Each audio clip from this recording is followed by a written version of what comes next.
미국에서 가장 큰 축제가 있다면 그것은 미식축구 결승전입니다.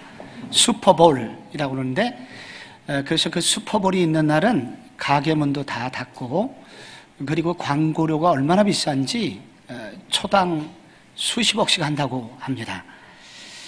그래서 미국에는 정말로 그 미식축구가 하는 날이면 마을마다 그렇게 관심이 높습니다. 1929년 전 미국 대학 미식축구 결승전에 조지아 공대와 캘리포니아 대학이 맞붙게 되었습니다. 정말로 모든 미국인들의 관심이 우리가 한 30년 전에 고교야구 하면 관심이 있었던 것처럼 그 전 미국이 떠들썩했던 결승전이었습니다. 미식축구라고 하는 것은 한 팀이 공을 잡고 공격을 할 때 반대편에서 몸싸움을 통해서 더 이상 전진하지 못하도록 막기 때문에 격렬한 몸싸움이 늘 벌어지기 마련이죠. 이제 그날도 격렬한 몸싸움이 딱 벌어졌는데 수비수 조지아 공대의 로이 레겔스라는 그 선수가 눈을 떠보니 자기 앞에 공이 놓여져 있는 겁니다. 매우 귀한 기회죠. 그리고 필드 앞에는 아무도 없습니다. 그래서 그것을 잡자마자 있는 힘껏 달리게 됩니다. 10m, 20m, 40m, 60m. 그래서 이제 공을 결승선에 찍으면 이제 터치다운이 되는데 그 찍기 한 4, 5m 금방 이제 남았는데 뒤에서 같이 동료가 막 달려오면서 로이, 이 멍청한 놈아, 반대편으로 달려야지. 왜 너 우리 편으로 달리고 있는 거야? 비로소 자기가 잡고 있는 공이 자기 팀을 향해서 공격을 하고 있다는 것을 깨닫고 몸을 돌려서 이제 반대편으로 가려고 하는 그 순간 뒤에서 달려오던 상대편 선수하고 몸이 부딪히면서 자동적으로 앞으로 넘어져서 자기 편 골대에 터치다운을 하고 맙니다. 그래서 그 다음부터 이 조지아 공대의 이 불쌍한 수비수는 평생 유명한 별명, 수치스러운 별명을 가지게 되는데 반대 방향 로이 레겔스. 그래서 지금도 미식축구 선수들에게 매우 유명한 선수로 알려져 있습니다. 전 세계에서 가장 종교적으로 열심을 가지고 있는 민족이 있다면 단연 유대인일 것입니다. 유대인들은 일주일에 한 번씩 안식일에 예배를 드리는 것으로 만족하지 못하고 일주일에 2번씩 금식을 합니다.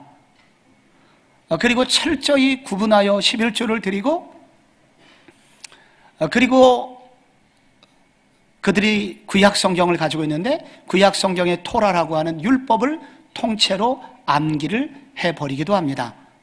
그런데 너무 슬프게도 로마서 9장 10장에 바울이 언급하고 있는 것은 이렇게 열심히 많은 유대인들이 메시아 예수 그리스도를 거절하고 있다는 내용이 기록되어 있습니다. 그들은 구약에서도 메시아가 올 것을 여러 차례 예언하고 있음에도 불구하고 그들은 진짜 구원자, 하나님께 진실로 이룰 수 있는 길인 예수 그리스도의 복음을 거절하고 있는 것입니다. 그래서 저는 이렇게 유대인들을 별명 지을 수 있을 것 같아요. 종교적으로 반대 방향 유대인. 이 유대인들은 지금 종교적으로 구원을 향하여 반대 방향으로 달리고 있는 것 같습니다. 우리가 내용상으로 약 10절 조금 넘는 구절을 여러분이 지금 오늘 본문으로 읽으셨는데 이 본문의 내용을 감싸고 있는 내용이 9장 33절부터 시작합니다. 우리가 지금 10장 1절 읽었지만은 이 원문에는 장절 구분이 원래 없어요. 그래서 10장 1절의 앞부분 9장 33절부터 이제 시작이 되는데 그를 믿는 자는 부끄러움을 당하지 아니하리라 나오고 오늘 내용이 거의 막바지에 이르는 10장 11절에 누구든지 그를 믿는 자는 부끄러움을 당하지 아니하리라 이렇게 나옵니다. 우리가 열심히 노력을 해도 열매가 없으면은 부끄럽습니다. 내 딸들도 이 성적표를 갖고 올 때 보면은 성적이 열매가 좋은 날은 아주 그냥 자신만만하게 성적표를 갖고 와요. 잊어먹고 있어도 일부러 갖다 줍니다. 그러나 성적이 초라하게 나왔을 때 열심히 노력을 했음에도 성적이 안 나오면 물어봐도 보여주지를 않습니다. 여기서 부끄러움이라는 것은 열매가 없다는 것입니다. 부끄러운 거예요. 결실이 없는 인생인 거예요. 그러나 여기 누구든지 그를 믿는 자는 부끄러움을 당하지 아니하리라. 여기 결실이 있는 인생을 소개하고 있는 것입니다. 하나님께서는 열심히 있는 성도를 사랑하십니다. 예수님은 미지근하게 신앙생활하는 사람을 견딜 수 없어 토하여 내치리라 이렇게 말씀하셨습니다. 예수님은 우리 모두가 뜨거운 신앙생활을 하기를 원하십니다. 그러나 잘못된 열심은 열매가 없다는 것입니다. 하나님의 인정을 받지 못할 뿐만 아니라 다른 사람에게도 아픔이 된다는 것입니다. 우리는 열심히 신앙생활해야 됩니다. 주님을 뜨겁게 예배해야 됩니다. 그러나 결실이 있는 열심이어야 합니다. 오늘 우리가 1학기를 시작하는 이 3월 첫 번째 주일에 우리의 1학기가 그리고 우리의 1년이 열매가 그득한 학기요 열매가 풍성한 1년이 되기를 원하신다면 사랑하는 성도 여러분, 오늘 말씀에 귀 기울여 주시기를 바랍니다. 우리에게 결실이 있는 열심 어떻게 가능할까요? 먼저는 지식이 없는 열심은 매우 경계하셔야 됩니다. 1절에 이렇게 나와 있습니다. 형제들아, 내 마음에 원하는 바와 하나님께 구하는 바는 이스라엘을 위함이니 곧 그들로 구원을 받게 함이라. 내가 증언하노니 그들이 하나님께 열심히 있으나 올바른 지식을 따른 것이 아니니라. 올바른 지식을 갖고 신앙생활하지 못하고 있다는 것입니다. 여러분, 이스라엘만큼 하나님에 대한 지식이 많은 민족이 없잖아요. 그렇다면 여기에서 하나님에 대한 참된 지식은 무엇을 말하는 것이겠습니까? 호세아 6장 6절에 답이 나와 있습니다. 나는 인애를 원하고 제사를 원하지 아니하며 번제보다 하나님을 아는 것을 원하노라. 여기 번제보다 하나님을 아는 것이라는 요 단어가 바로 오늘 여기에 나오는 바른 지식, 로마서에 나오는 단어와 같은 단어입니다. 그러니까 호세아 선지자 시절에도 이스라엘 백성들이 많은 제사를 드렸지만은 하나님은 그런 제사를 때문에 고통을 당하고 계셨습니다. 그들의 지식이 하나님을 모르는 맹목적 지식이었다는 것입니다. 그래서 여기서 하나님을 아는 지식이란 결국 뭐냐? 내 생각으로 만들어낸 지식이 아니라 성경이 원래 의도한 대로의 지식을 말합니다. 여기서 바른 지식, 참된 지식이란 하나님과 마음이 통하는, 하나님과 마음을 연결하는 지식, 이게 바로 하나님을 아는 것이며 하나님을 향한 바른 지식이라는 것입니다. 이 이스라엘 백성들이 맹목적 열심을 품게 된 것은 주로 BC 586년 포로기에서 이스라엘 백성들이 끌려갔잖아요. 586년에 바벨론이 침종해서 마지막 이스라엘 사람들인 유다인들을 멸망시키고 바벨론 포로로 끌고 갔습니다. 70년 동안 포로 생활을 마치고 돌아와서 그들이 결심하고 회개하고 결심한 게 있습니다. 우리가 망한 이유는 하나님의 율법을 어겼기 때문이다. 그러므로 우리가 하나님의 율법을 지금부터는 어겨서는 안 돼. 그래서 율법을 철저히 지키기 위하여 그들은 10계명을 잘게 쪼갰습니다. 그리고 613가지를 쪼개게 됩니다. 248가지 하지 마라, 하라, 그리고 365가지 하지 마라 하는 계명으로 쪼개어서 열심히 지키게 되었으니 바로 그것은 구약의 율법과 다른 장로의 유전이라는 것입니다. 바로 이 장로의 유전을 목숨처럼 지키게 된 거예요. 그런데 이 장로의 유전이 처음에 만든 사람들에게는 좋은 정신으로 시작했습니다. 그러나 시간이 흐르면서 아름다운 정신은 사라져버리게 되고, 그리고 나중에는 그 율법의 내용, 장로의 유전의 그런 조항들을 지켰느냐 지키지 못했느냐만 관심을 가지게 됩니다. 그리고 그것을 지키지 못하는 사람들을 죄인으로 분류하였습니다. 하나님께서 왜 그런 율법을 주셨는지 그들은 율법의 정신을 알려고 하질 않았습니다. 여러분, 구약 10계명 중에 안식일을 기억하여 거룩히 지키라, 엿새 동안은 힘써 일할지며 안식일에는 일하지 말지니라, 그런 율법이 나옵니다. 하나님께서 이 율법을 주신 의도가 무엇일까요? 성도란 매일 일하는 사람이 아니라 내 인생에 먹을 것은 주님이 책임지시니 6일은 일하고 하루는 쉬더라도 주님이 책임져 주실 것을 믿고, 그리고 그때 하나님을 기억하고 예배하고 다른 성도를 섬기라고 그 안식일을 주신 것입니다. 그러나 장로의 유전의 관심은 예배를 드리는 것에 있지 않았습니다. 안식일에 일하지 말라, 여기에 관심이 있었어요. 그래서 일하지 않는 것은 도대체 어디까지냐, 어디까지가 노동하지 않는 거냐, 그들은 세밀하게 조항을 만들었습니다. 그래서 90도 이상 고개를 숙여서 무슨 일이든지 하면은 노동이 됩니다. 그래서 90도 이상은 모두 다 노동한 사람으로 범죄자를 만들어 버리는 것입니다. 주일날 절대로 불을 피우면 안 됩니다. 불을 피워서 밥을 해 먹었습니다, 고대 시대에는. 그러나 이것이 조금 더 발전해서 이 불은 촛불이 되었습니다. 촛불을 켜면 안 됩니다. 현대인에게는, 이것이 현대 유대인들에게는 스위치가 됩니다. 스위치를 올리면 안 돼요. 그래서 안식일에 스위치를 올리는 것은 위법이기 때문에 그들은 안식일 날 외국인들을 고용합니다. 그래서 스위치를 올렸다 내렸다는 전문가를, 그런 아르바이트생을 두고 그들에게 부탁을 하고 있는 것입니다. 율법을 통하여 그들은 하나님이 무슨 생각을 하시는지, 하나님이 우리에게 무엇을 요구하시는지에 대해서 관심이 없고 율법 조문에 얽매여서 살았던 것입니다. 살아있는 지식이 없게 된 거예요. 여러분, 이와 같은 맹목적 율법주의를 따르는 사람들이 자동적으로 갖게 되는 것이 자기의라는 것입니다. 그래서 이 자기의가 3절에 나와요. 하나님의 의를 모르고 자기의를 세우려고 힘써 하나님의 의에 복종하지 아니하였느니라. 하나님의 의와 자기의가 대조를 이루고 있습니다. 유대인들은 하나님을 아는 지식, 하나님이 무슨 생각을 가지고 계시는지, 어떻게 하면 우리가 죄를 사함받고 하나님의 구원을 받을 수 있는지 그들은 관심이 없고 의를 따라서 신앙생활을 한다는 것입니다. 자기의란 자기가 만들어 놓은 구원의 길입니다.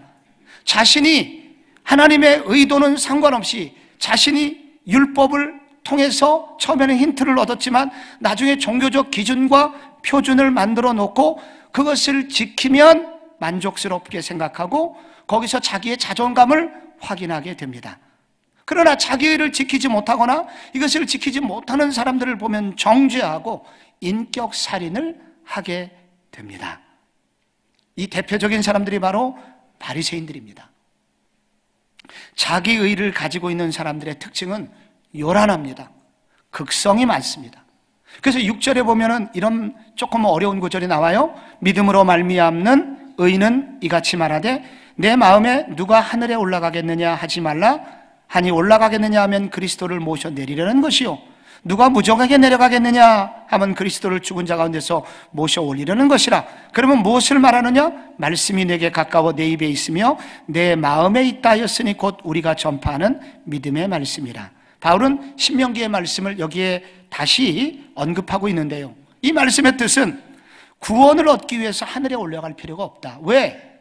이미 하늘에서 내려온 그리스도가 있기 때문이다. 우리가 구원을 받기 위해서 목숨을 걸고 바다에 갈 필요가 없다. 왜? 죽은 자 가운데서 이미 살아나셔서 지금도 우리와 함께 하셔서 구원을 가져오신 예수 그리스도께서 계시기 때문이다. 근데 종교인들은 자기의를 가진 사람은 요란을 피워요. 이렇게 해야 구원받고 저렇게 해야 구원받고 이렇게 못하면 구원을 못 받아 하면서 요란을 떱니다. 사도 바울이 얼마나 종교 생활을 열심히 했습니까?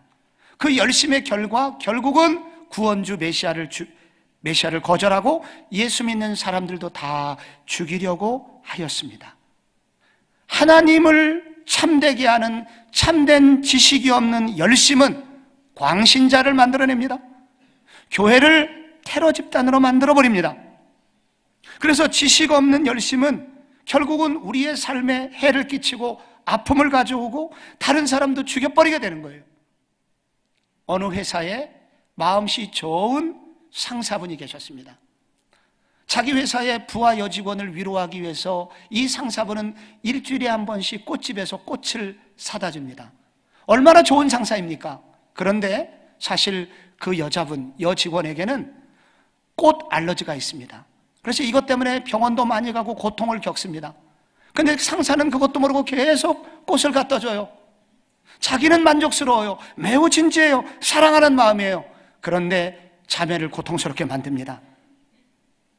대학 2학년 때 근사한 여자 선배님께서 제게 성경을 소개해 주시겠다고 하셨습니다. 그래서 성경이 얼마나 좋은 책인지 막 설명을 해줘서 저도 교회를 다니고 있었기 때문에 너무 반가웠습니다. 그리고 성경에 대해서 너무 감동한 나머지 눈물도 흘립니다. 근데 이분이 얘기를 하다가 이상한 말이 조금씩 나오더라고요. 그런데 성경만으로는 충분하지 않아요.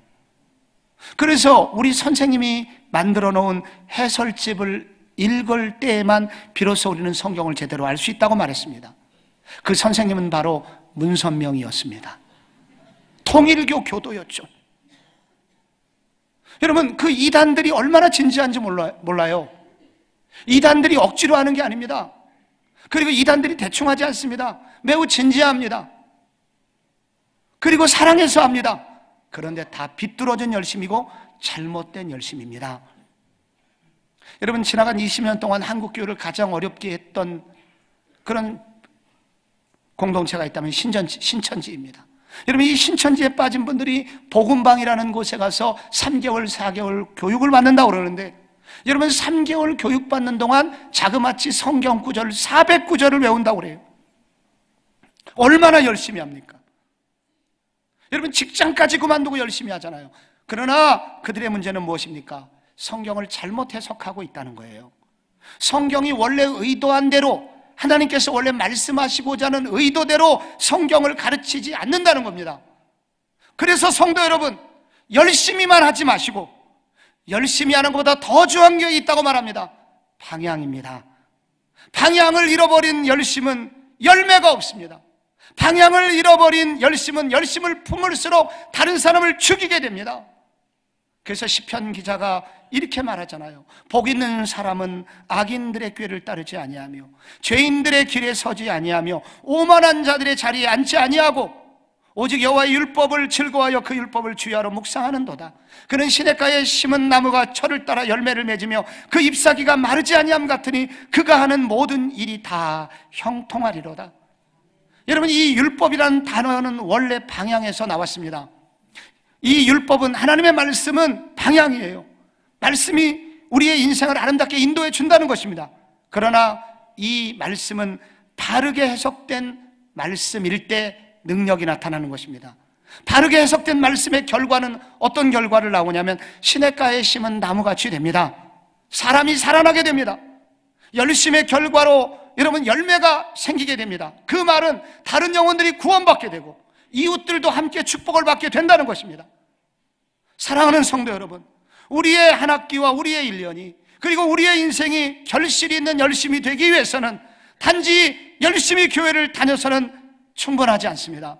말씀을 배우되 올바른 지식이 위해서, 그리고 전통의 이 정통의 해석 위에서 해석된 말씀, 그 말씀의 원리를 배우고 따르려고 노력한 결과 우리에게 열매가 있고 새로움을 가져다 준다는 사실을 알아야 합니다. 우리 교회는 지나간 10년 동안 제가 포기하지 않고 지나간 10년 동안 열심히 했던 사역이 하나 있습니다. 바로 수요일마다 하는 성경대학입니다. 왜 성경대학을 계속 이렇게 하고 있느냐? 중간에 그만둘 수도 있는데, 그 이유는 바로 진정한 방향은 말씀에서 나오며 이 말씀이 바르게 해석된 말씀으로 가르쳐질 때만 비로소 우리의 삶에 진정한 열매가 맺혀지기 때문입니다. 사랑하는 성도 여러분, 말씀에 귀 기울이시기를 바랍니다. 단지 말씀을 여러분 스스로 읽는 것만 그치지 말고 바르게 해석된 말씀을 배우기에 힘써 주시기를 바랍니다. 배우기에 힘쓰고 그 말씀의 원리대로 살아갈 때 하나님께서 우리에게 주시는 축복이 있습니다. 시냇가에 심은 나무 같은 열매가 그득한 삶을 보장해 주시는 것입니다. 바른 말씀에 기반을 둔 열심, 그것이 여러분의 열심이 되기를 축원합니다. 여러분, 결실이 있는 열심이 되려면 마지막으로 마음이 없는 종교적 습관을 경계해야 해야 됩니다. 오늘 9절과 10절 말씀 보시면 내가 만일 내 입으로 예수를 주로 시인하며 또 하나님께서 그를 죽은 자 가운데서 살리신 것을 내 마음에 믿으면 구원을 받으리라. 사람이 마음으로 믿어 의에 이르고 입으로 시인하여 구원에 이르느니라. 이 9절과 10절은 내용상 한 묶음을 이루고 있습니다. 그런데 이 9절과 10절이 4개의 작은 내용들로, 그러니까 1, 2, 3, 4 4가지로 이루어져 있습니다.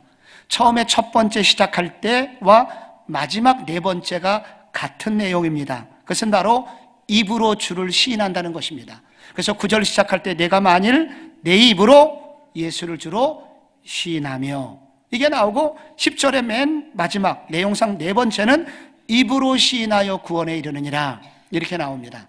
그리고 가운데 2번째와 3번째가 또 내용이 같습니다. 그것은 무엇입니까? 하나님께서 그를 죽은 자 가운데서 살리신 것을 내 마음에 믿으면 구원을 받으리라. 그리고 또 시작하는 또 다른 3번째 내용, 사람이 마음으로 믿어 의에 이른다는 내용이 나옵니다. 이와 같은 헬라어 문법적 구조는 가운데가 중요하다는 것입니다. 입으로 시인하는 것보다 더 훨씬 중요한 게 있는데, 바로 마음으로 주님을 믿고 그리고 마음으로 예수를 시인할 때 우리는 거룩한 의를 가질 수 있게 된다는 것입니다. 이것을 학자들은 샌드위치에 비유합니다. 샌드위치처럼 입술의 고백은 양빵이 되고, 그리고 가운데 마음으로 믿어 의에 이르는 것은 내용물에 해당합니다. 이 내용물이 중요하다는 거예요. 그리고 이 내용물이 충실할 때 빵조차 의미를 가지게 돼서, 그래서 이 내용과 형식이 하나가 될 때 진정한 능력이 나오게 된다는 거예요. 여러분, 입으로 시인한다는 것은 무엇을 의미하겠습니까? 겉으로 드러나는 종교적 행위를 말하는 것입니다. 교회를 가게 되면 우리는 많은 형식을 배우게 됩니다. 교회를 가면 먼저 사도신경을 암송하게 됩니다. 찬송가를 배우게 됩니다. 성경의 개관을 배우게 됩니다. 교회의 직제를 배우게 됩니다. 나중에는 교회적 용어를 배우게 됩니다. 그리고 교회의 여러 문화를 배우게 되는데, 교회에서는 언니, 오빠 이렇게 부르는 게 아니야. 형제님, 자매님 이렇게 부르는 거예요. 교회 문화를 배우기 시작합니다. 목사님이 할렐루야 하면 아멘 이렇게 하는 거예요. 그걸 배우게 됩니다. 누가 칭찬하면 다 하나님의 은혜예요 이렇게 말하는 것을 배우게 됩니다. 목사님 설교 끝나면 나갈 때 목사님 은혜 많이 받았습니다 이렇게 말하는 거예요. 이건 누가 가르쳐주지 않아도 우리는 교회에서 이런 것을 배우고 누군가 하는 것을 보고 소위 모방이라는 것을 하게 됩니다. 세월이 흐르면 다 배우는 것들이에요. 그런데 여러분, 이 입으로 시인한다는 바로 이 종교적 행위들은 커다란 위험성을 내포하고 있습니다. 그것은 가장 중요한 것을 놓칠 수 있게 만듭니다. 이와 같은 종교적인 행동들, 이와 같은 입술의 고백들은 거기에 진짜 중요한 내용이 없으면 그거는 허당이고 사기가 됩니다. 그래서 내용이 중요하다는 거예요. 그 내용은 무엇일까요? 조금은 거칠어도 가장 중요한 알맹이가 있어야 된다는 것입니다. 그것은 뭐냐? 자기가 죄인인 줄 깨닫는 것입니다. 자기가 죄인이라는 것을 아는 거예요. 그래서 내가 죄인이기 때문에 목이 터져라 회개하고, 그리고 죄인에게 필요한 것은 예수 그리스도의 십자가입니다. 예수님을 만나는 것입니다. 이것이 가장 중요해요. 그리고 예수의 십자가를 깨닫는 사람에게는 자연스럽게 하나님의 은혜 없이는 살 수 없다는 겸손함이 찾아오게 됩니다. 그래서 늘 하나님의 은혜 없이는 저는 죽어요 하면서 하나님을 구하는 것입니다. 이것이 바로 진정한 가운데에 있는 내용인 것입니다. 이와 같은 내용이 없이 우리가 여러 가지 종교적 행위에 익숙해지기만 한다면 우리는 정말로 버림받은 사람, 열매 없는 사람이 된다는 것입니다. 다윗과 사울, 여러분 차이를 아시나요? 사울은 명문가의 아들이었습니다. 키가 컸습니다. 일반 사람들의 목보다 이 목 이상이 하나 더 있었습니다. 당시의 평균 키 150에서 160, 이스라엘의 남자 키였는데, 이 사울이라고 하는 사람은 지금으로 말하면 약 185 정도 됐습니다. 얼마나 준수했겠어요. 그런 귀족, 부유한 집안의 아들이었기 때문에 종교적으로도 익숙했고 말도 잘했습니다. 그래서 여러분, 어느 날 사무엘 선지자가 이 하나님의 명령을 전합니다. 가서 아말렉의 모든 것을 진멸하라. 그러나 가보니까 사울이 보기에 살찐 소와 양이 너무 아까웠습니다. 그래서 그것을 끌고 왔습니다. 선지자가 말합니다. 당신 왜 안 죽였어? 이렇게 말하니까 저 좋은 소와 양은 번제할 때 쓰면 좋겠어요. 그래서 나는 번제를 드리기 위해서, 예배를 드리기 위해서 저 예물로서 저것을 끌고 왔습니다.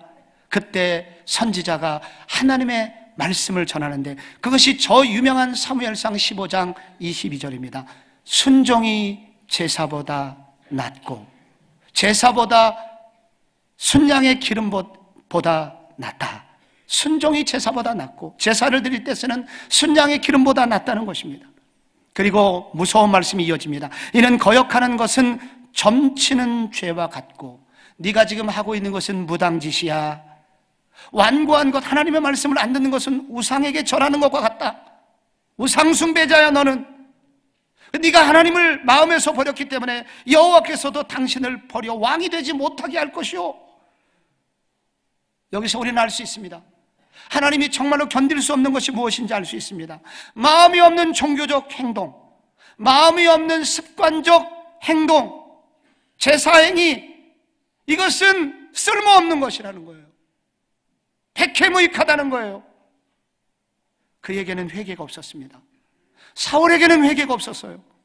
사울은 언제나 자기가 중요했습니다. 자신이 죄인이라는 것을 인정하지 않아요. 끝까지 거칠애로 포장하고 나 예배를 위해서, 번제를 위하여 소와 양을 가져온 겁니다 라고 둘러대고 있습니다. 결국 사울왕은 버림을 받았습니다. 그러나 다윗은 어때요? 말죄로 태어나서 사랑받지 못하고 들판의 양치기였었습니다. 나중에 왕이 되어서 밧세바를 범하고 남편을 죽이는 끔찍한, 여러분, 그런 죄를 저질렀지만 그는 나중에 끝까지 하나님께 쓰임을 받았고 마지막 하나님이 말씀하셨죠. 다윗, 저는 내 마음에 합한 사람이라. 하나님의 마음에 꼭 맞는 사람에는 칭찬을 받았습니다. 차이가 무엇입니까? 다윗은 자기가 죄인인 줄 알았습니다. 그래서 침상을 적시는 회개의 기도가 이어집니다. 하나님의 마음을 아프게 한 죄인입니다. 자기가 죄인인 줄 알았고 하나님의 은혜가 떠나면 죽는 줄 알았기 때문에 그는 하나님 앞에 엎드리고 절규하고, 그래서 하나님의 마음에 버림받지 않기 위해서 그렇게 하나님 앞에 눈물을 흘렸을 때 하나님은 그를 회복시켜 주셨습니다. 성도 여러분, 신앙생활에 가장 무서운 적이 있다면 습관적 종교행위입니다. 여러분, 이렇게 예배드리고 와서 기도하는 거 너무 잘하시는 거예요. 그런데 여기에 알맹이가 중요합니다.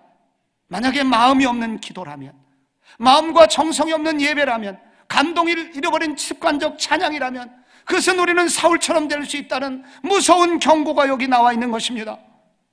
성도 여러분, 오늘 여러분 예배를 드리러 오셨습니다. 오늘 우리 중에 혹시 내가 오늘 또 한 번의 예배를 드리는, 이제 주일이 되었으니까 당연히 드려야 되는, 그래서 당연히 습관적으로 아무런 감동이 없이 예배를 드리고 있다면 돌아보는 시간이 되어야 됩니다. 그래서 우리 자신을 깨뜨려서 우리의 마음이 하나님께 향하도록 우리의 마음을 주님께 드려야 됩니다. 그래서 하나님께서 그 예배를 받으시게 해야 되고, 하나님이 그 예배를 받으시면 하나님의 은혜가 내 속에 들어와 은혜를 체험하게 만들고, 결국 예배가 나의 삶을 능력으로 바꾸는 진정한 삶의 변화로 이어지도록 예배는 우리의 삶을 변화시키는 능력이 됩니다. 우리는 오늘 기도해야 됩니다만, 여러분, 단지 여러분 눈을 감고 우리가 입으로 몇 마디를 말한다고 해서 기도가 되는 것이 아닙니다. 습관적으로 기도해서는 능력이 나오질 않아요. 하나님의 마음이 움직이질 않습니다. 오늘 우리의 기도 속에 주님을 만나는 눈물이 있어야 됩니다. 주님, 오늘 말씀해 주시지 않으면 저는 죽습니다. 주님을 만나고자 하고 주님의 음성을 듣고자 하는 기도해야 되고, 그리고 그때 성령이 충만하게 임하게 되고, 그러면 여러분, 우리 속에 성령의 충만이 임하게 되면 응답이 체험되게 되고 열매 있는, 결실이 있는 신앙생활이 된다는 것입니다. 우리의 예배에 감동이 있고 우리의 예배에 떨림이 있고 우리를 하나님을 향한 기대가 있을 때, 여러분, 그것은 진정한 신앙이 되고 그리고 능력이 되고 우리의 삶에 진정한 변화를 가져오게 되는 것입니다. 성도 여러분, 여러분의 예배에 감동이 있으십니까? 여러분의 기도에 능력이 있으십니까? 여러분의 개인적인 경건 생활에 하나님을 만나는 기대가 있으십니까? 여러분에게 그와 같은 습관적 예배는 떠나시고 오직 주님을 향한 뜨거움이 회복되는, 마음이 느껴지는, 내용물이 있는 그런 신앙생활이 되시기를 바랍니다. 저는 어느 여집사님의 이런 간증을 들은 일이 있습니다. IMF 때 남편 부도가 나가지고 중소기업 하시는 사장 부도가 나서 다 재산을 잃어버렸습니다. 손에 문 한 방울 묻히지 않고 살았던 이 여인이, 이 집사님이 인력회사를 통해서 파출부로 일하기 시작합니다. 남의 집에 와서 빨래를 하고 청소를 하고 밥을 차려주고, 그리고 그 대가로 이 주인이 적선하듯 던지는 몇만 원을 붙들고 돌아올 때마다 죽고 싶은 생각, 인생이 지옥이라는 것을 그는 경험하게 됩니다. 교회에 가서, 빈 공간에 가서 어느 날 견딜 수 없어서 기도를 했다고 그래요. 주님, 이제는 제발 저 좀 높여주세요. 저는 지금 살 수가 없습니다. 제가 죄가 있다면 저를 용서해 주시고 제 삶을 좀 바꿔주세요. 이렇게 기도를 했다고 합니다. 그런 진정한 기도가 통했는지 주님께서 은혜를 주셨습니다. 주일날 말씀을 듣는데 말씀이 귀에 싹 지나가더래요. 그 말씀의 내용은 지극히 작은 자 한 사람에게 한 것이 곧 나에게 한 것이니라. 이 말씀이 귓가를 지나가고 마음에 새겨지기 시작합니다. 그리고 이런 생각이 났대요. 지극히 작은 자 하나에게 한 것이 주님께 한 것이라면, 내가 지금 파출부로 일하고 있는 그 집에 빨래를 하는 것, 청소를 하는 것이 바로 주님을 기쁘시게 하는 일이구나. 그리고 그들에게 식탁을 차려주는, 반찬을 만들고 밥을 하는 것이 바로 그 집, 그 예수님을 섬기는 일이구나 하는 것을 깨닫게 되자 일이 재밌어지기 시작합니다. 그래서 기쁘게 일을 하는 거예요. 그리고 그 안주인이 주는 돈을 받고 오는데 하나님이 주신 선물인 것처럼 기쁘게 됩니다. 이렇게 기쁘게 일을 하자 그 안주인은 그분을 또 다른 곳에 소개를 시켜주게 되었고, 이분이 좀 일하는 데 있어서 바빠지게 되고 벌이가 많아지기 시작합니다. 이분이 바로 삶에서 이런 경험을 하게 되자 그 주일날 예배드린 예배의 태도가 바뀌기 시작합니다. 먼저는, 예전에는 그렇게 의미 없이 드렸던 헌금이 이제는 며칠 전부터 액수는 현저하게 줄었지만 그 헌금에 눈물이 쌓입니다. 그 헌금을 주일날 드릴 때마다 자기의 마음에 감동이 있습니다. 늘 드리던 기도, 부족함이 없었기 때문에 기도라는 거 늘 하던 형식이었지만, 그러나 그 가난과 아픔을 통과한 그날 이후에는 주일날 드려지는 기도는 눈물이 있고 주님과의 아름다운 만남으로 이어집니다. 그의 찬송에는 감동이 있습니다. 그래서 매 예배 때마다 감동을 받는 거예요. 그 집사님의 얼굴이 바뀌게 됩니다. 얼굴이 환해지게 되고 기쁨이 넘치게 되고 자신감이 넘치게 되고, 그리고 집에 갑니다.